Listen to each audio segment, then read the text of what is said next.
والسلام عليك يا رسول الله الصلاة والسلام عليك يا رسول الله الصلاة والسلام عليك يا رسول الله مصطفى يا رسول الله أحمد يا رسول الله داود يا رسول الله بشير يا رسول الله مستقبل يا رسول الله مصطفى يا رسول الله حبيب الله يا رسول الله الصلاة والسلام عليك يا رسول الله الصلاة والسلام عليك يا رسول الله واعلم بأنه لا إله إلا الله لا إله إلا الله لا إله إلا الله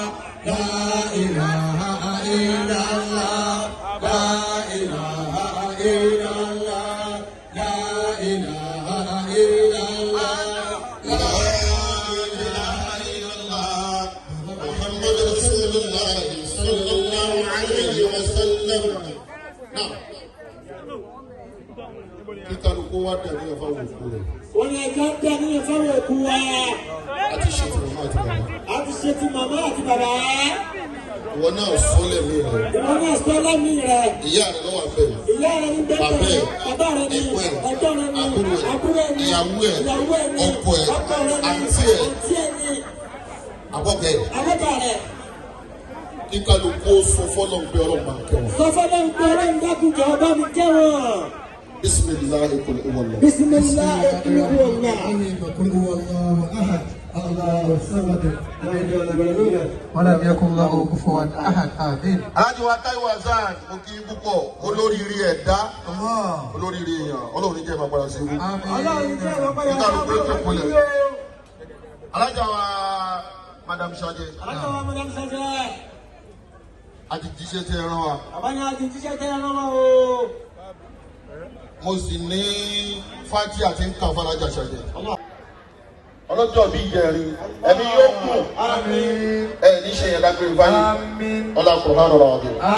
alájà Doyin púpọ̀ yìí ẹ̀ tí ìdìbò ni ẹ máa bọ̀gbọ́ gbogbo àwọn tẹ́jọ́ wa ń bẹ̀ yẹn Doyin púpọ̀ yìí latest alájà Doyin púpọ̀ yìí ò tí ì lábòrò gbogbo ẹni tó bá yọ́nú sí ájì Doyin púpọ̀ yìí a jẹ́ pé ìwọ náà ń lọ lọ́dún tí ń bọ̀ ni.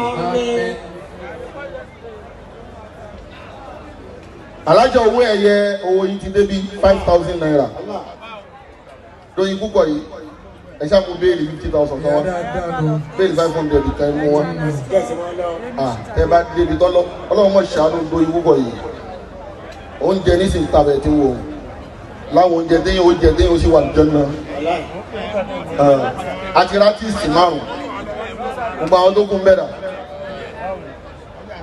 ṣe tó kù lò ó yẹ tẹ́wà lájà ọlọ́run dákú.